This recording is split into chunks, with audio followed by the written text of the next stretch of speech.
Interesting to see whether Steve Williams follows Brian Robson and Graham Rix, two of his colleagues at under-21 level, into the full England team in the near future. There are many people who feel he deserves a chance.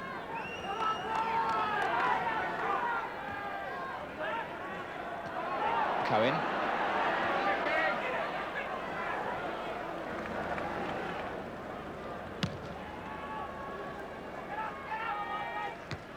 There's Fairclough. Foul by Nicol.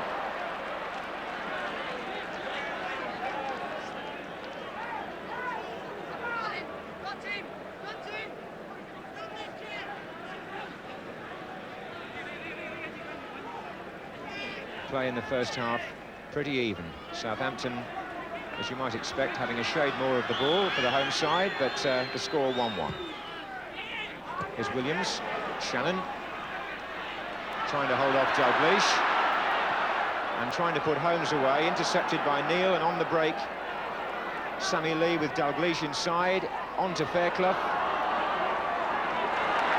And several players now losing their footing as the pitch gets increasingly slippery. This is Keegan. He's made his run forward again now, so has Boyer. That's Hansen, that's Thompson. This is Baker to Holmes. And Boyer nipping in. Boyer's there!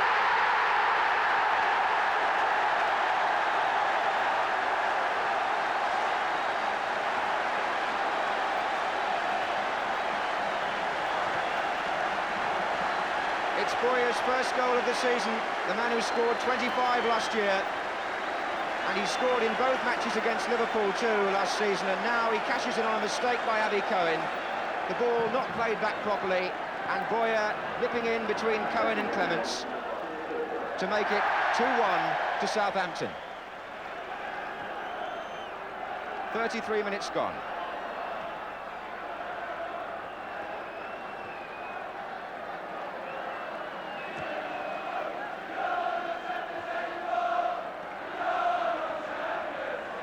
Says a great deal for the morale of this Southampton side. A goal down, now a goal in front. Here's Shannon. Baker's made a good run through. Here he is. Good save by Clements, but offside.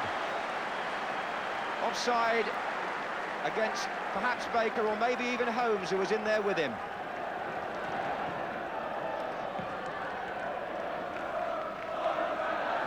There's Nicol. Here's Watson. Hansen behind Keegan. And Watson just got caught there by Sammy Lee.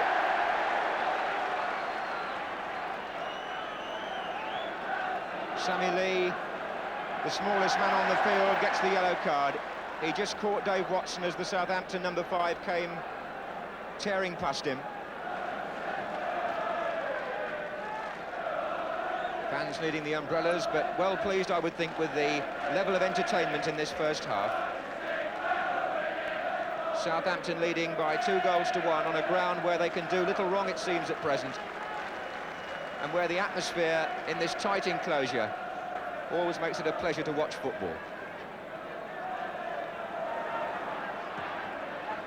Again, Southampton come forward. Golak this time. Again, Keegan. And Cohen happy for Hansen to take over. Kennedy, what's intended for Lee. It would have been a fine ball had he been able to control it a little bit more. Beautiful layoff just then from Kevin Keegan as he was whacked from behind. He got his touch in. And a shove by Mike Shannon. In the best of spirits when I saw him before the match. His horse has been doing well recently, he's told me.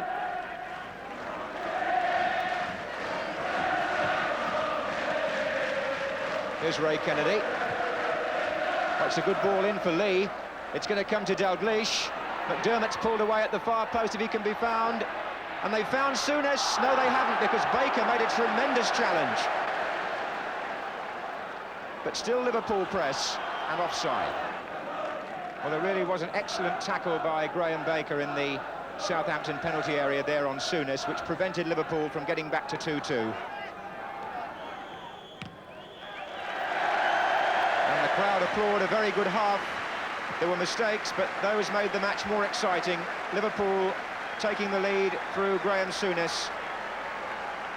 Southampton levelling 8 minutes later, following a corner, the scorer Chris Nicholl. And then after 33 minutes, a mistake in the defence, and it was Phil Bowyer who cashed in to make the half-time score. Southampton 2, Liverpool 1.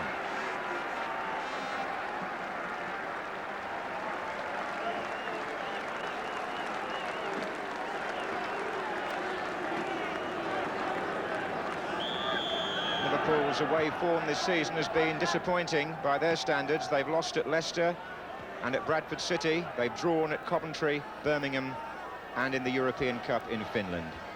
And they're 2-1 down here, playing now from left to right. Souness to Neil.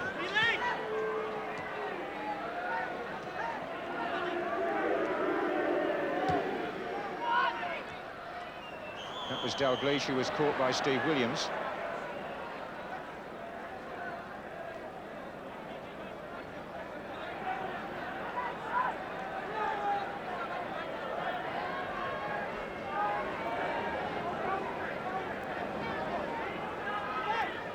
Souness with the kick. It was on by Hansen. This is Golak. And the shove was by Abby Cohen.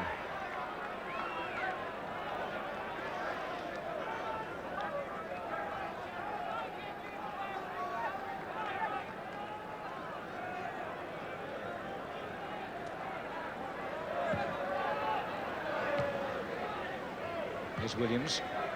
Oh, Keegan in space, offside, I think.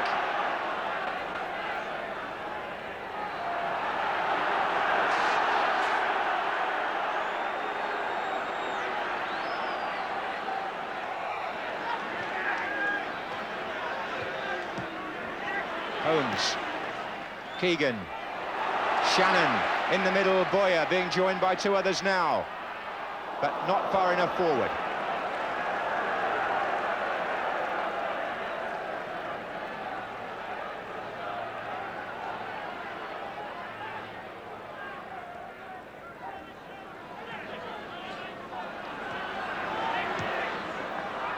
There goes Sammy Lee, but he's offside. And somebody has spoken out of turn, and the referee wants to speak to Terry McDermott. Yellow card is shown.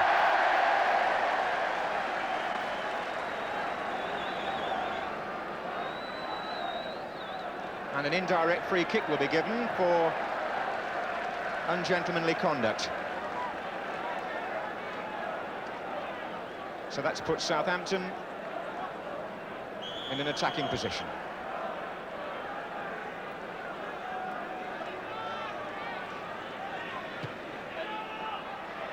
Shannon closing at the back. Oh, appeals there by Shannon, nothing given. Liverpool are living very dangerously in defence today.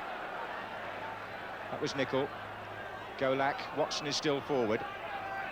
Another bad ball, this time by Hansen. This is Baker. McCartney. That's a fine ball. Golak forward on the right. Fairclough has got back. Liverpool still some way below championship form. Here's Williams for Southampton. Keegan. That was Hansen's challenge. The linesman is flagging for a free kick. Williams has taken it quickly, and he's put Golak behind the defence, and Bowyer! Offside has been given by the linesman on the far side. But Golak's quick thinking very nearly caught Liverpool unawares. Ray Kennedy has pushed well forward here. That's Chris Nicholl. That's Dalglish. Bob Paisley was unhappy with Liverpool's performance here last season when they lost 3-2, and he won't be too pleased at the moment today. And McDermott is going to come off, and Colin Irwin is coming on.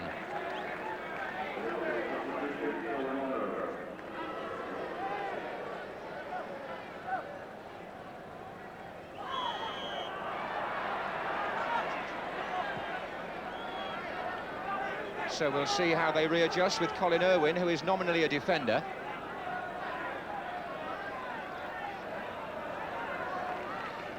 He scored down here last season, Colin Irwin, in Liverpool's 3-2 defeat by Southampton. Neil with the kick, turned in by Cohen, who's there again.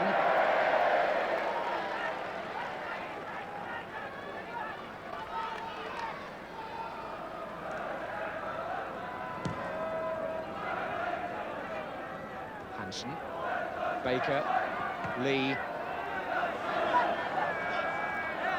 That was Dalglish. Ray Kennedy now. Souness. Irwin. Neil. Thompson.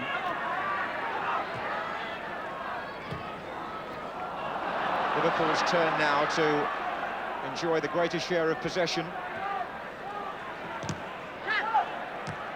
Good ball to Souness from Thompson, looking for Dalglish on the far side, stretching Southampton's defence somewhat, but Dave Watson getting in the way.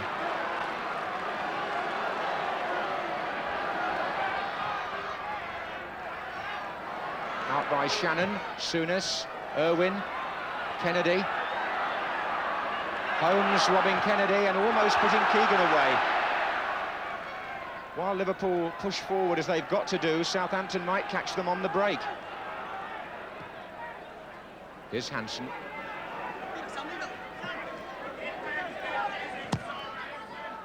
Ray Kennedy stealing in here, got a touch on it, Dalglish is coming in.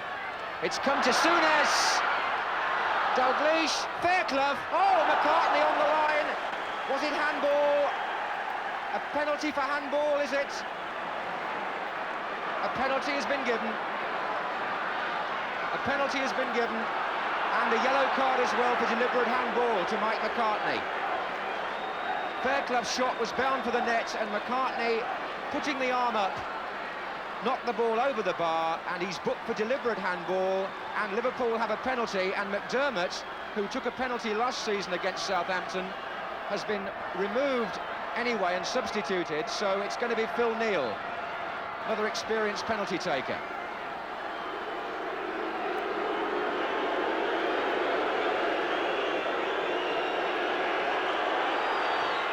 Oh, he's hit the post. And cleared by Holmes.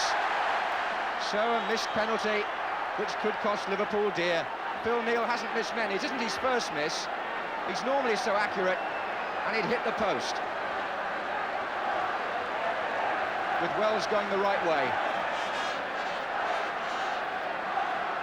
Lee. Oh, good header out by Chris Nicholl.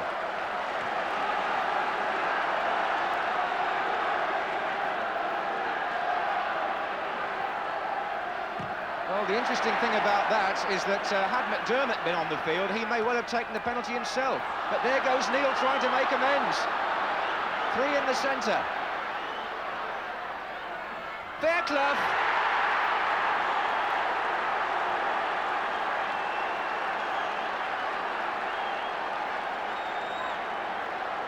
Phil Neal, who missed the penalty, got away on the left. The cross eluded McCartney, and Fairclough came in. And Liverpool are level anyway, only a minute or so after missing a penalty. 2-2. Just the sort of entertainment that football badly needs to display at the moment. And it comes from teams second and third in the first division before today. And it's now anybody's match.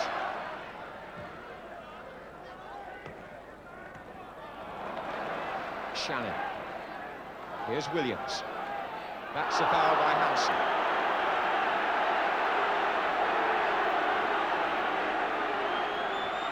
Referee wants a word with Hansen.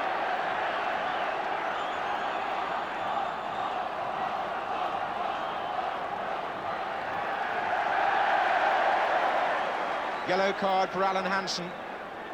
So that's the 4th booking of the match. Lee, McDermott, McCartney and Hansen. Golak takes the kick. Oh, he doesn't, because the referee wants to give Hansen the chance to regain his defensive position.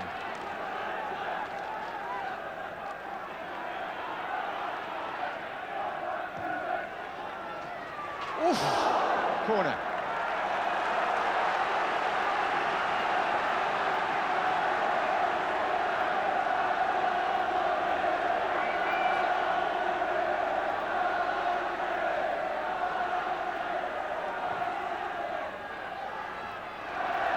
Coming over the top, but Steve Williams slipped when he needed to keep his balance.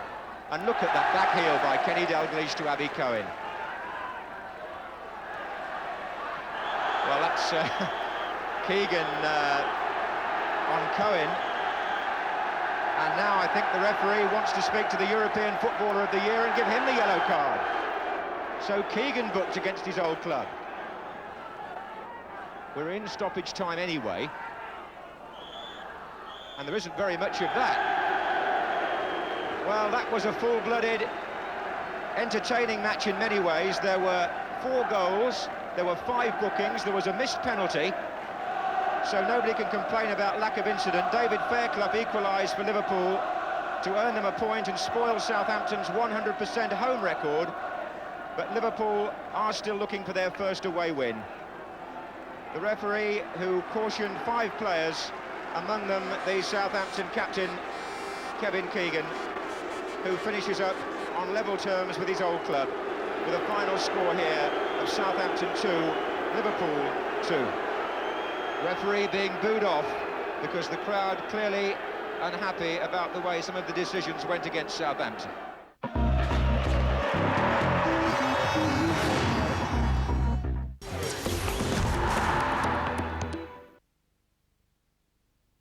Fair result. For what they put into it, neither side deserved to come away empty-handed. But that point that each got enabled Nottingham Forest to jump above both of them as a result of their 5-0 win over Leicester. And I don't suppose Liverpool will need reminding that Everton, who also won 5-0, are in the elite part of the table once again. And after that vigorous 90 minutes action at Southampton, I spoke to a man who'd been in the thick of most of it. That was Graham Souness, and asked him, was the game too physical for his liking? Providing it's not too nasty. A lot of things have been said in the press in the last few weeks because of crowd violence and things. I think if you see a toothy game, that all adds to English football, for me anyway. I think that's what a lot of people come to see, people competing. And today the pitch was a bit slippery later on. And of course you're going to get people bumping into each other. Was there any need before the game between any Liverpool player and Kevin? None at all. Kevin's thought very highly at Liverpool amongst the players, the coaching staff, and of course our supporters. There's no ill feeling at all towards Kevin. And in your book, today's game didn't go beyond the pale. In other words, it was short of a line. I don't think so. Early on it was dry and the ball ran truly and people could keep their feet. And like I said, the drizzle came down and made it a bit slippery. And people were bumping into each other. Like I said, I think it adds to English football because that's what English football's all about. They say it's the hardest league in the world, and games like today prove it, I think. Well refereed? There's some decisions which I thought weren't too good, but then again, I've never played in a game where I thought the referee's been perfect. It's diplomatic. Well, more of that later, but that was such a first-class game of football and there was so much good about it, the last thing I would want to do would be to get anything out of proportion. It had everything, but mostly commitment by both sides and the fans as well, which produced pulsating excitement throughout. 2 magic moments for me were the save that Ray Clements made from Phil Boyer's well-directed and most powerful header there. Really first class. I know it's his favourite left hand, but he did get there well. And this half-volley through pass from Graham Souness, it was inch perfect to glide past that defender, and it presented David Fairclough with the most favourable scoring chance. And there can't be much wrong with a game that produces that kind of artistry. Yet, despite the point each, no one afterwards felt the warm glow of satisfaction that they should have done. Why was that? Well, the Sunday papers blamed the referee, among other things. No quotes from Bob Paisley, you'll notice. He chose not to speak to the press in case he said the wrong thing. Well, 24 hours afterwards, I'd like to say the right thing, but exactly what is it? Well, I'll try. First, I think the tape of this game should be studied by the authorities because it clearly demonstrated the gulf there is between the thinking of players and referees. It's obvious that players now feel they can deceive the average referee by sleight of foot. For instance, in your opinion, do the following 3 incidents, all attempts to win the ball in my view, merit a yellow card? I couldn't care less which way round they are, but all 3 victims recovered quite quickly, it seemed. The The first one here is Hansen on Williams, and Williams took up a very tight position against the touchline. There was hardly room to get round anyway, but he hesitated, almost inviting a tackle or inviting the tackler to be deceived. Hansen went in, the ball went into touch, and Hansen ended up with a yellow card.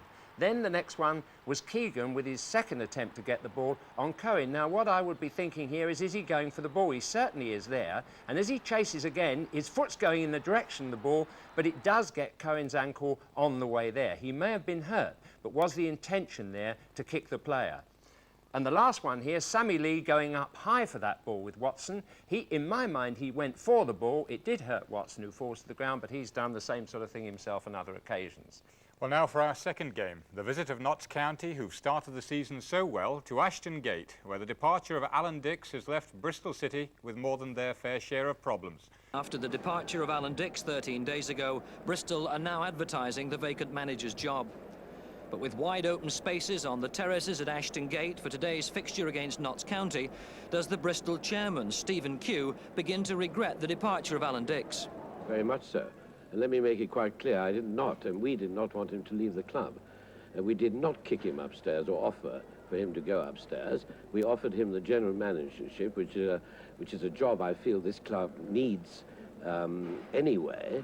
And I've thought about that for at least 2 years. Alan has known I've thought about that, and I really wanted him to do that job.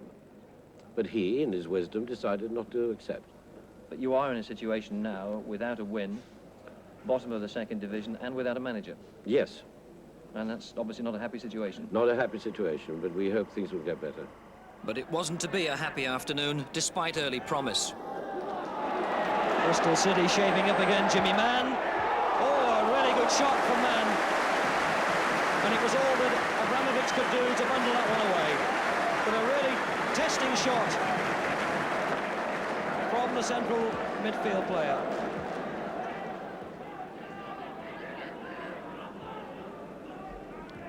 Eddie Kelly. Oh, the back heel was neat, but he's put his team into trouble. Now, Tom Ritchie. Alan Hay, the fullback's in the box. Mabbott's there too. That's Mabbott! Oh, what a good effort. The little man Mabbott stole in front of the big defender and had a free header, would put it straight into the chest of Abramovich. Things started to go wrong, though, after half an hour. Big David Rogers had gone upfield for a corner and clearly spoke out of turn to the referee, Ken Salmon of Barnet. Rogers, the first of the afternoon's rush of bookings. A few minutes later, booking number 2. Rashid Harcook's tattle on Trevor Tainton, instantly penalised by the referee. Cook making his league debut for Notts County since his signing from Queen's Park Rangers in the summer, and the debut was to be eventful.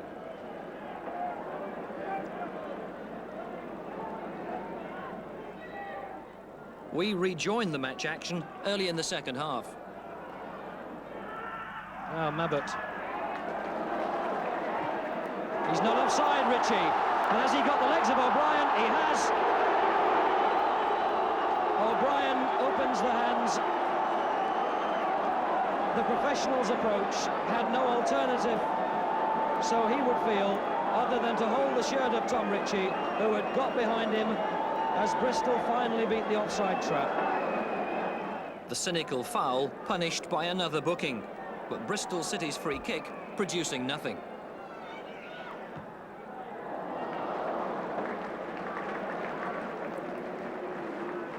Referee Ken Salmon was now the busiest man on the field. Jeff Merrick's tackle from behind on Ian McCulloch was the next to earn a booking. The referee couldn't have been better positioned.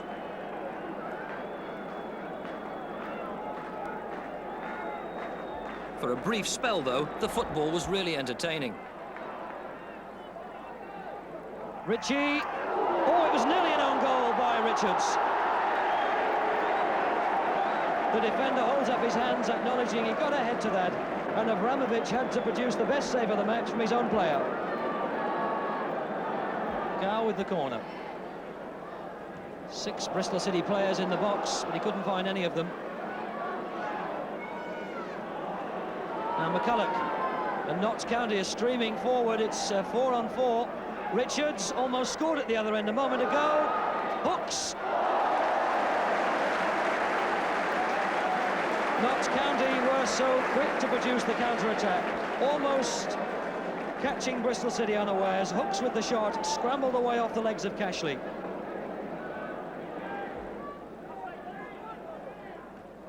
Mabbott. This is Whitehead.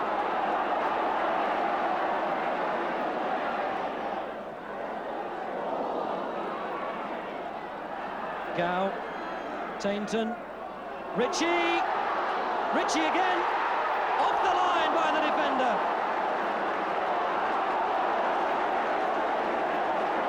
Ray O'Brien saved Notts County then.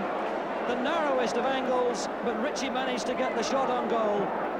And O'Brien had to head it out from underneath the posts.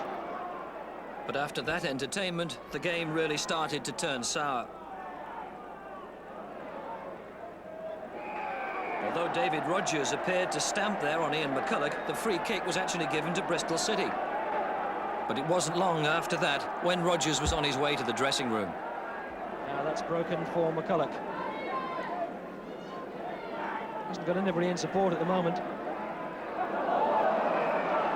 David Rogers was booked in the first half. The referee immediately awarded a foul for that tackle. He reached to his pocket and realised that he'd already booked David Rogers. So for the second caution, David Rogers is sent off.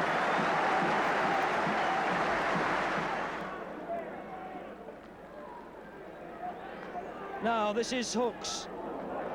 Oh, he's made space. Masson arriving. That's it. Masson gets the goal 8 minutes from time. But the man who did all the work was the man on the right, Paul Hooks, who beat the defender to make space and then beat him again. And Masson arrived to get the critical goal 8 minutes from time. But after that, football and entertainment became secondary. This final flare-up is between Hooks and Gow, but watch Harcook arriving to intercede.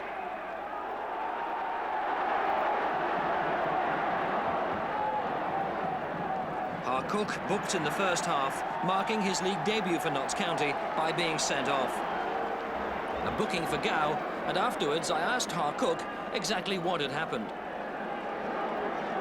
Well, so I see what happened. All I rushed over was to separate the players. But as I see him throttling him by the throat, I just pushed his arms away, but a bit aggressively, so the referee thought. Who was throttling who? Jerry Gow was throttling Paul Hooks. So I just I ran over to separate him. Once he put his hand towards his pocket, I knew it was only the red card he was going to bring out. He wasn't going to ask me autograph. The referee now says that he sent you off for violent conduct. Oh, well. That's what he says. Do the players want somebody to take control when the game starts to deteriorate like that and football becomes secondary? Yeah, well, if you respect referees that come out on the pitch and immediately take control, like they accept no nonsense whatsoever, you respect that. You didn't seem to do that. Apart from the sendings off, there was also the talking point of the professional foul by O'Brien, who held Ritchie when he might well have gone through to score. I mean, what's the professional approach to that? What do you think of it? Me personally, I think it's terrible. As a defender, O'Brien obviously think, well, if all I'm going to do is get booked for saving a goal, then he wouldn't mind.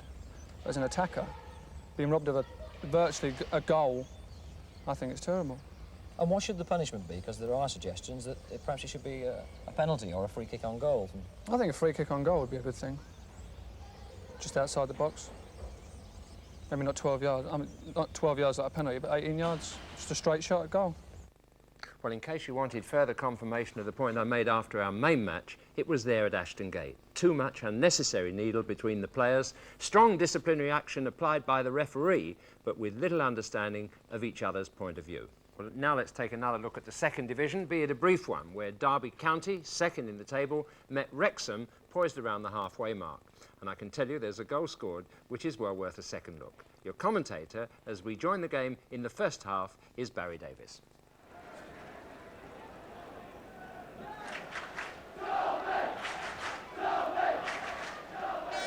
Foul.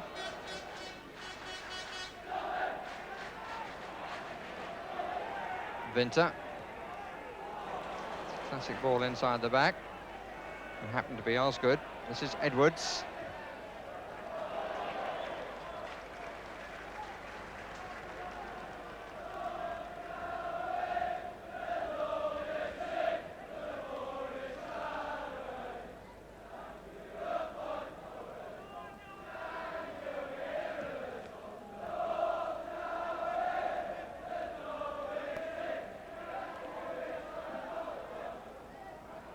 Biley.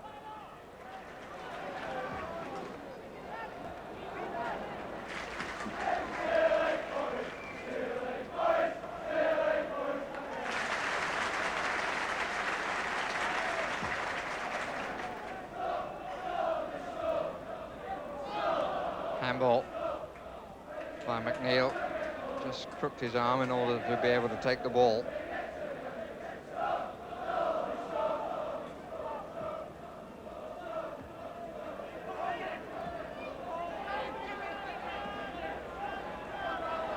Buckley. Biley. Oh, that's a great little inside pass. And Barry Powell unable to take it, but claws all around the ground. Really was a lovely first-time ball, which was just a little bit too square for Powell to take.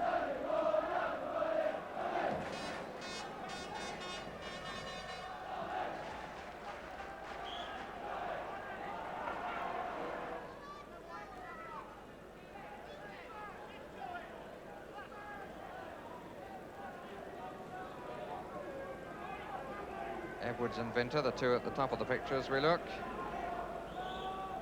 Vinter makes the first run. Edwards the second.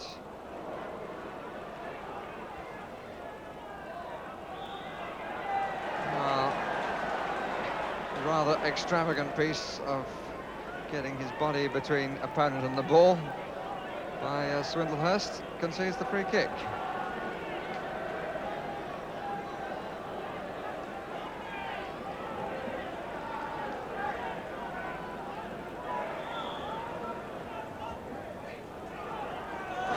Jones loses, and it was Keith Osgood who rescued him. Came in such confident manner, the goalkeeper had it, but somehow managed to lose it, and Osgood just kicked it up in the air and over the top. That was the last moment of alarm for Roger Jones in the first half, and we pick up the game now in the second half. Buckley.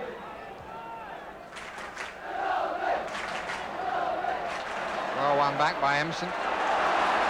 Good use of both feet again. And good determination from him as well. It's Skivington.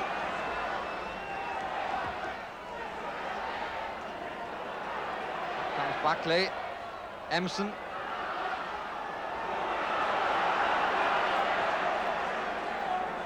Carradus.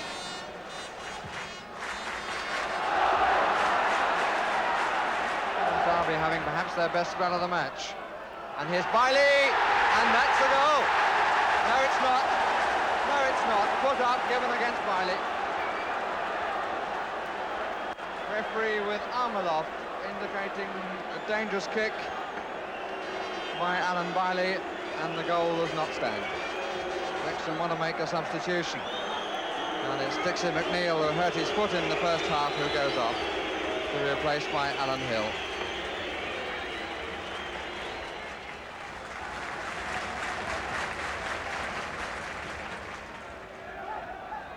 Skivington. Davis. Sigelski. Skivington again. Started well, but has been quiet for a long spell. Buckley available. So is Empson. Wrexham pushing out. Ramage.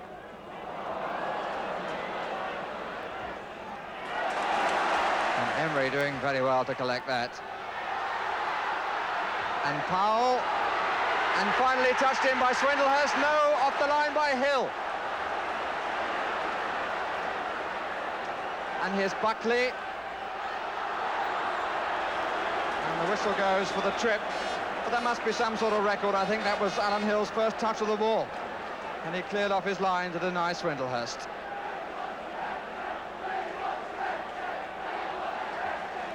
So the near things are at the same goal that had the worries in the first half, but now, of course, defended by Di Davis and not by Roger Jones.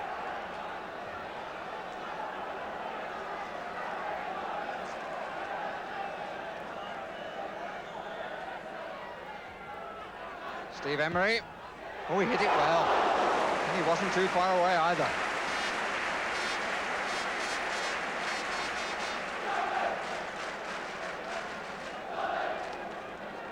Game has certainly swung Derby County's way.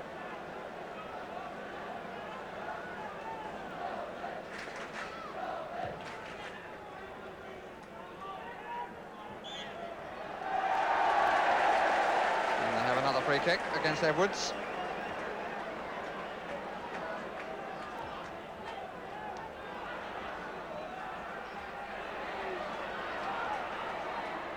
It's Carradus. Cartwright. Sutton coming behind Cartwright.